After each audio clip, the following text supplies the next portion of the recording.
Hi, everyone. Judge Andrew Napolitano here for Judging Freedom. Today is Thursday, May 22nd, 2025. Professor John Mearsheimer joins us now. Professor Mearsheimer, thank you very much for accommodating my schedule. I want to spend the bulk of our time on Ukraine, but before we get there, a few questions about Israel and the Middle East. Do you believe the Western press about the rift between President Trump and Prime Minister Netanyahu, or do you think this is some sort of a deception foisted upon us by either the White House or the Israelis? I don't think there's a serious rift. I think there's no question that Trump wants to do a number of things in the Middle East that Netanyahu does not want him to do. But the question is whether Trump is willing to get tough enough with Netanyahu to create a real rift. And there's no evidence that's the case. And of course, the two issues here are, number one, Iran, where Trump wants to cut a deal and Netanyahu is basically making it impossible for him to cut a deal. And then, of course, the other issue is Gaza, where I believe that the Trump administration would like to put an end to what's going on in terms of the genocide in Gaza. But Netanyahu and the lobby won't let him. Witkoff, Steve Witkoff, Trump's negotiator, who Max Blumenthal says has been described by the Iranian negotiators as ill-informed and distracted. Maybe his mind is on Ukraine. I don't know. Nevertheless, told ABC News last weekend that Trump is a humanitarian. Isn't that laughable? It's laughable. I mean, you make much on the show regarding the question of whether the war in Ukraine is now Trump's war. I would argue the same question can be applied to the genocide in Gaza. And as I've said before, I believe that Trump not only owns the war in Ukraine now, he owns the genocide in Gaza as well. And to argue that he's a humanitarian is preposterous. The Secretary General or the Undersecretary General of the UN for Humanitarian and Relief Affairs, Tom Fletcher, said earlier this week that 14,000 Gazan babies would die of starvation or malnutrition by the end of this week, which is today or tomorrow. Today, as we're taping this, is Thursday. Ray McGovern reports that 5 aid trucks, the Israelis allowed 5 aid trucks in, 3 carrying food, 2 carrying shrouds. Our friend Aaron Mate cites sources on the ground that 5 aid trucks is the equivalent of 4 little crackers per person in Gaza. So it's clear that the Israelis, Smotrich, Gavir, and some nut job that will run for you in a minute, are in favor of the starvation of children and are using it as a weapon with which to conquer Gaza. I would just say to you, it's not just these particular leaders who support this policy in the side of Israel. You don't see hardly any protests among the Israeli public regarding this genocidal policy. It's truly shocking. And when you look at what the Western elites are doing, they're hardly doing anything to prevent it. It's just truly amazing. It's sickening. I don't know what else to say.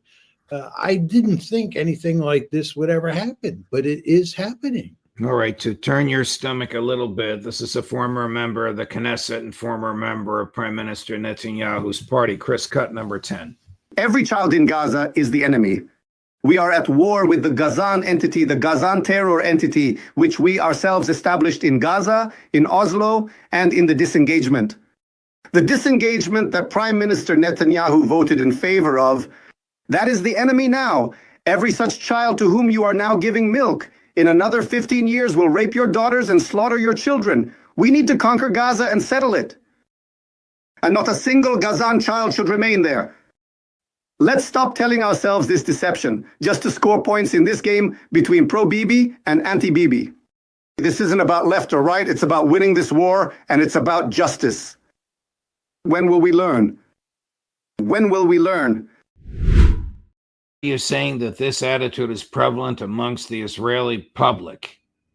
I think that that's exactly right. I don't see any evidence that there's an uprising in the Israeli public against the genocide. There are lots of protests in Israel, but those protests have to deal with the hostages and relations between the IDF and the government, but they don't have to do with stopping the genocide. I mean, you want to file all of this under the Nazification of Israel. That's where it should be filed. This is a country that's gone completely off the rails. And the more that you see it in operation, the more it looks like the Germans under Hitler. This is just hard to believe. We're talking about eradicating all of the Palestinians in Gaza, murdering them. This is hard to believe. This is the sort of things that the Germans did. It was supposed to be never again.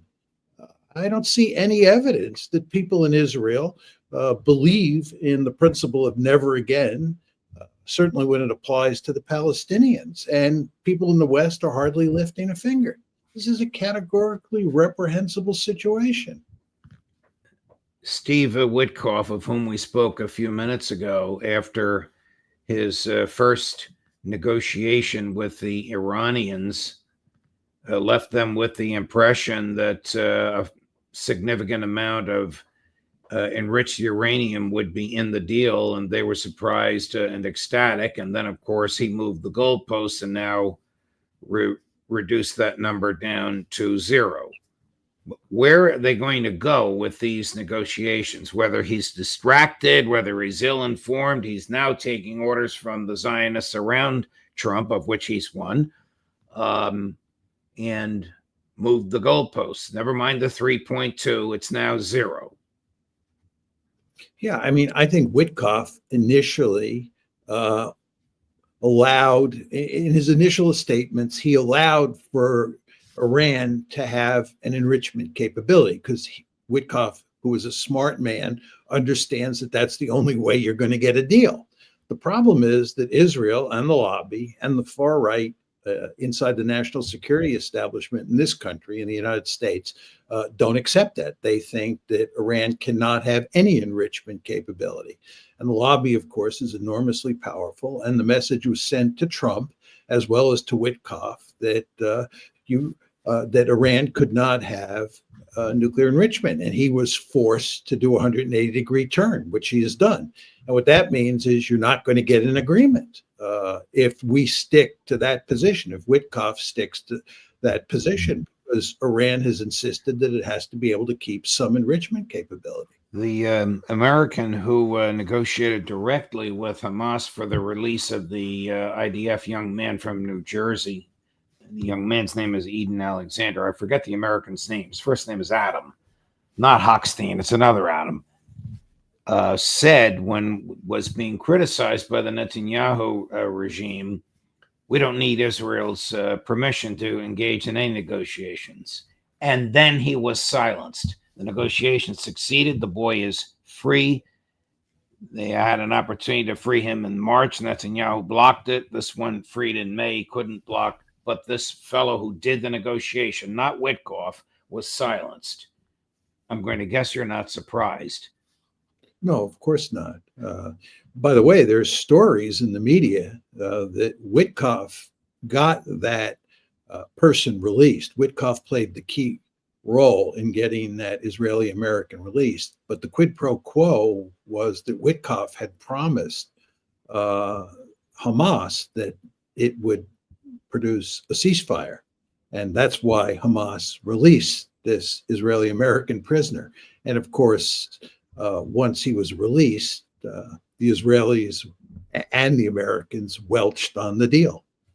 And the Israelis enforced their blockade, but for these 3 food trucks and 2 trucks of shrouds, repellent. Switching gears, what is your take on the Trump-Putin phone call? Do the Americans understand the Russian mentality?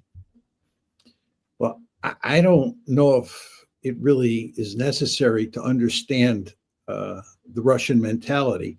Common sense tells you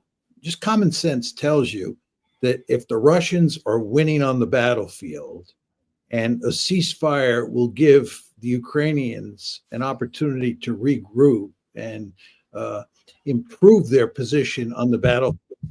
The Russians would be nuts to agree to a ceasefire. And the Russians have made it clear, since they know they're winning on the battlefield, that they're not going to agree to a ceasefire. They have said this ad nauseum for months now. They keep saying, we won't accept a ceasefire until all the elements of a peace agreement are in place.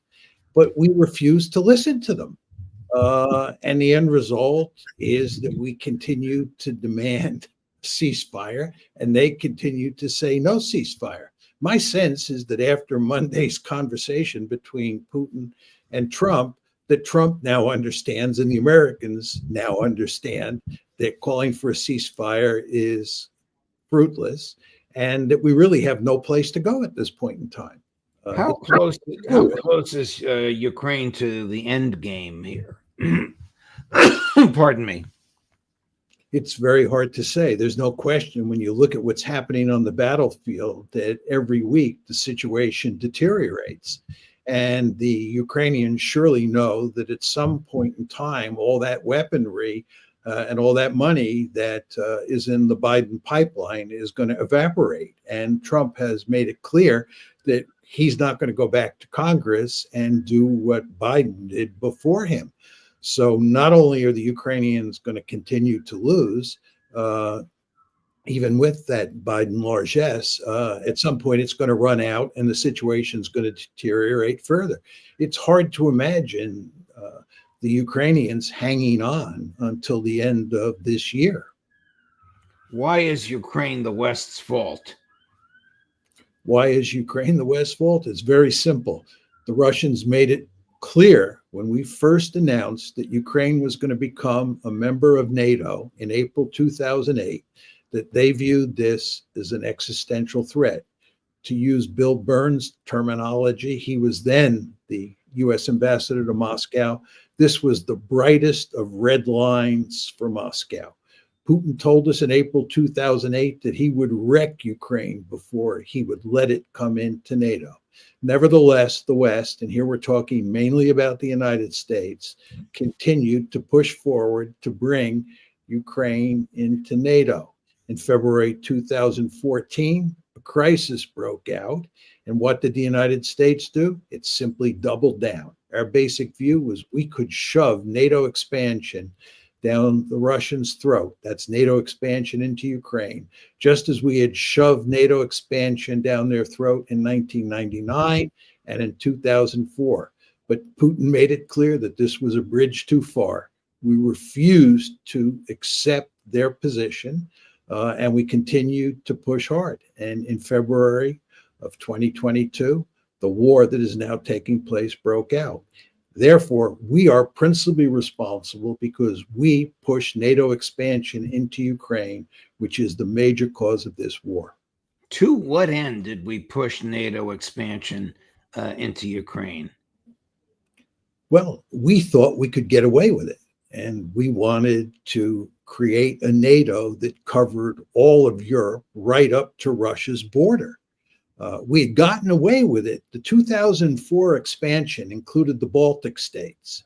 And we thought that given that we had forced the Russians to accept the Baltic states in NATO in 2004, that we could do the same with Ukraine after 2008. And the Russians, again, made it clear that that was unacceptable. But for us, we had an open door policy with regard to NATO. And we thought it was perfectly acceptable to have Ukraine and Georgia and other countries that were part of the former Soviet Union in NATO. The Russians felt differently. Whence came this attitude that we could use Ukraine as a battering ram with which to drive Vladimir Putin from office, this Victoria Nuland theory? Where did it come from? Yes. I think that we believed that once the war started, we could defeat the Russians. If you look at the run up to the war, the 3 months before the war started, this is December 2021, January 2022, and then most of February of 2022. It's very clear that the Russians were trying to cut a deal with us and to avoid war. We did virtually nothing to avoid a war. It's really quite remarkable. Were we communicating with the Russians in that era, unlike the last 2 years of Biden's presidency? The answer is hardly at all. And then the war starts, and the Russians immediately reach out to the Ukrainians to talk about negotiations to end the war. This is right after it starts. The Russians want to end it. The Ukrainians agree, and the famous negotiations in Istanbul start. And as you well know, who ends those negotiations? It's not the Ukrainians, it's not the Russians, it's the Americans and the British in the form of Boris Johnson, who come in and tell the Ukrainians that they should walk away from the negotiations. Now, you want to ask yourself, what's going on here? What's going on is we thought that we could defeat the Russians. This is why we didn't try to prevent the war, and why, once it started, we didn't go along with Putin's efforts to stop the war. We thought we had the Russians and Putin right where we wanted them. We thought that we had armed and trained the Ukrainians to the point where they could hold their own on the battlefield. And furthermore, economic sanctions would deliver a really staggering blow to the Russians. And that combination of economic sanctions plus defeat on the battlefield would knock the Russians out of the ranks of the great powers, and it would end up with Putin falling from power. That was the basic mindset that we had. And again, as I've said a long time ago on this show, you want to remember that General Milley, the chairman of the Joint Chiefs of Staff, in the fall of 2022, said that Ukraine, after successes on the battlefield, had reached the high water mark, and it was time to negotiate an end to the war. This is what the chairman of the Joint Chiefs of Staff says in the fall of 2022. The Biden administration tells him to close his mouth and continues to push forward with the war. And the question is why? Because we thought that it was not the high water mark for the Ukrainians, that things would only improve over time, and we would, in effect, finish the Russians off as a great power. Of course, we were categorically wrong. One could say catastrophically wrong. And the people who are paying the price for our foolishness are the Ukrainians. So 2 years after the coup in 2014, 2 Republican senators visited Ukraine, John McCain and Lindsey Graham. Here's what they said. Your fight is our fight. Ваша боротьба – це наша боротьба. 2017 will be the year of offense. Рік 2016 рік буде ріком нападу. All of us will go back to Washington and we will push the case against Russia. Ми всі повернемося до Вашингтону і ми будемо відстоювати санкції проти Росії. Enough of a Russian aggression. Досить вже російської агресії. It is time for them to pay a heavier price. Час вже щоб вони заплатили важчу ціну. I believe you will win. I am convinced you will win, and we will do everything we can to provide you with what you need to win. Я вірю. No, there was no war going on, or was there in 2017? Well, Donald Trump was relatively new in the White House. McCain, whom he hated, was making these statements. Graham, who repeated everything McCain said what he said. Who was calling the shots? Well, the thing is that you want to remember that when Donald Trump came into office, he tried to improve relations with Russia, and he had no interest in starting a war in Ukraine. But he was unable to improve relations with Russia. And in fact, the blob, the foreign policy establishment, forced him to start arming Ukraine. It was Donald Trump, not Barack Obama, who started arming Ukraine. And of course, we were training Ukrainian units at the same time. But can you decipher what Senator Graham was talking about? You will win the war. And he's surrounded by these guys in uniform and carrying weapons. What war? Well, a lot of people called the war that was taking place, or the conflict that was taking place in eastern Ukraine, in the Donbass, after 2014, a war. That's what he's talking about. Okay. In other words, when the crisis breaks out in February of 2014, it eventually, actually, it rather quickly leads to a civil war in the eastern part of Ukraine, the Donbass area. That is what he is referring to. We usually refer to that as just a conflict, and the war is what happens after February 2022. But he's referring to the conflict in eastern Ukraine. And we are training up and arming the Ukrainians to win that fight in eastern Ukraine after 2014 and before 2022. Wow. And you believe that Ukraine is on its last leg now. I've already asked you that.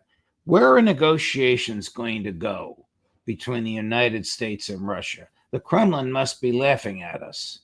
We're a co-belligerent. How can we be a mediator?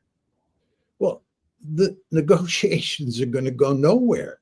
That's what Monday's telephone conversation between Putin and Trump shows us. And it basically looks like Trump is now going to walk away from the problem. I mean, what else is he going to do? He has two choices here. He can either accept Russia's demands or he can walk away. I mean, there is a third option, which I think is untenable, and he's made it clear it's untenable, which is that he can become Joe Biden #2, and he can continue to try to support the Ukrainians. But he said he's not going to do that. So he has two choices. He can concede to the Russians their major demands, which he's not going to do, or he can walk away. And I think he's going to walk away. This one's going to be settled on the battlefield, and the Russians are going to win. Can the Europeans replace the Americans if and when Trump walks away? Absolutely not. The Europeans have been doing everything they can since this war started to help the Ukrainians. They just don't have the weaponry in the closet to pull out and give to the Ukrainians to make up for what we're giving the Ukrainians. But furthermore, even when the Europeans and the Americans were working together under Joe Biden to support the Ukrainians, even then the Ukrainians were losing. So if you take us out of the equation, the idea that the Europeans can replace us and we can stymie the Russians and even push them back is ludicrous. It's just not a serious argument. Once you take us out of the equation, the Ukrainians are doomed. And I would argue they're doomed even with us in the equation. Professor Mearsheimer, thank you very much, my dear friend. You were mentioned so favorably earlier this week, and I am deeply grateful for the time that you gave us. Thank you, Professor. Have a nice holiday weekend. We'll see you next week. Thank you, and you too have a nice holiday. Thank you. All the best. And coming up at 4 o'clock this afternoon, Colonel Lawrence Wilkerson, Judge Napolitano for Judging Freedom.